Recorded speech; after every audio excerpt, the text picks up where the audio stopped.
Bonjour, voici un tuto pour apprendre à reproduire cette figure avec GeoGebra.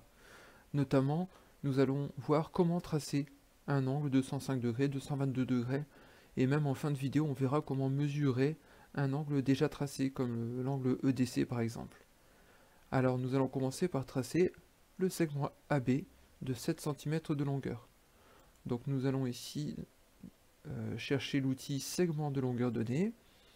On clique à un endroit de l'écran, le point A apparaît, je demande 7 cm, je clique sur OK et j'ai un segment qui mesure 7 cm. Ensuite, nous pouvons construire ici la perpendiculaire à la droite AB passant par le point A. Donc ça, on sait déjà faire. On clique sur l'outil perpendiculaire, on clique sur le segment AB, et quand je déplace la souris, je vais pouvoir déposer cette perpendiculaire sur le point A. Pour obtenir le point E à 4 cm du point A, nous allons tracer un cercle défini par un centre et un rayon. Je clique sur le point A et je demande un rayon de 4 cm. Une fois que ce cercle est tracé, nous allons chercher les points d'intersection entre ce cercle et cette droite. Alors j'en ai deux. Je vais conserver celui-ci. Donc celui-ci, je vais pouvoir enlever son affichage. Le cercle, je n'en ai plus besoin non plus. La droite non plus. Et ce point D, je vais le renommer puisque moi je veux qu'il s'appelle E. Je peux ainsi tracer le segment AE qui mesure exactement 4 cm et qui est perpendiculaire à la droite AB. Arrive maintenant le moment où je dois tracer cet angle de 105 degrés. Alors pour tracer un angle, nous allons ici chercher dans cet ensemble d'outils, on a deux possibilités pour tracer des angles ou pour mesurer des angles. Ce premier permet de mesurer un angle déjà tracé. Moi je veux tracer un angle de mesure donnée. Donc je prends cet outil-là et je veux tracer un angle ici de 105 degrés. Pour l'instant, je ne connais que le côté BA de cet angle. Je vais faire tourner ce côté BA de 105 degrés autour du point B. Je commence donc par cliquer sur le point A, puis sur le sommet en deuxième. On me demande quel angle je veux tracer. Eh bien moi je veux un angle de 105 degrés et on me demande dans quel sens je veux tourner. Alors ici, je viens de le dire, on va prendre le segment et on va le faire tourner autour du point B. Donc je vais tourner dans ce sens-là, c'est-à-dire dans le sens des aiguilles d'une montre. Donc je vais choisir le sens horaire. Je clique sur OK. Et en fait, ce qui a tourné, c'est pas tout le segment AB, mais c'est uniquement le point A, qui se retrouve en A'. Donc je vais maintenant tracer la demi-droite BA'.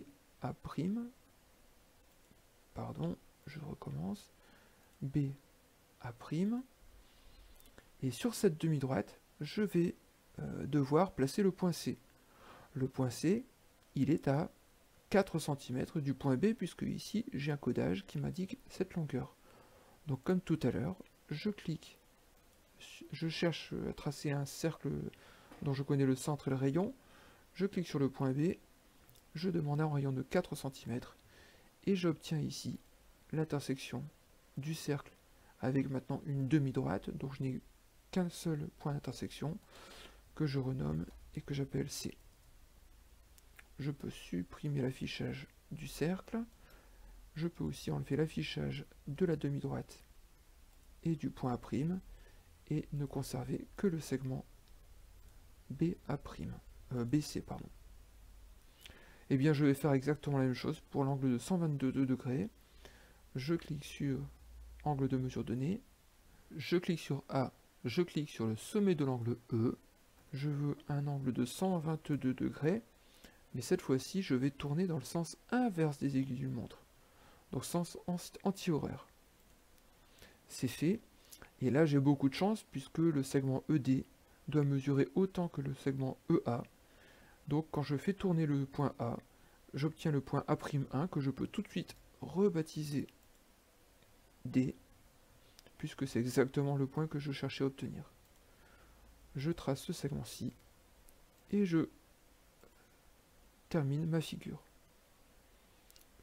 Je l'avais dit en début de vidéo, je veux apprendre à mesurer cet angle-là.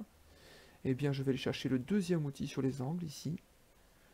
Cet outil-là me permet de déterminer la mesure de cet angle-là. Je vais cliquer sur le point E, puis sur le point D, puis sur le point C, et GeoGebra m'indique automatiquement la mesure de cet angle, avec en plus une précision assez incroyable, puisque on a réussi ici à avoir une précision au centième de degré près, ce qui est absolument impossible avec notre rapporteur. D'ailleurs, si dans les options, je demande d'avoir un arrondi avec 15 décimales, GeoGebra peut me donner les 15 décimales après la virgule, donc dans ce nombre.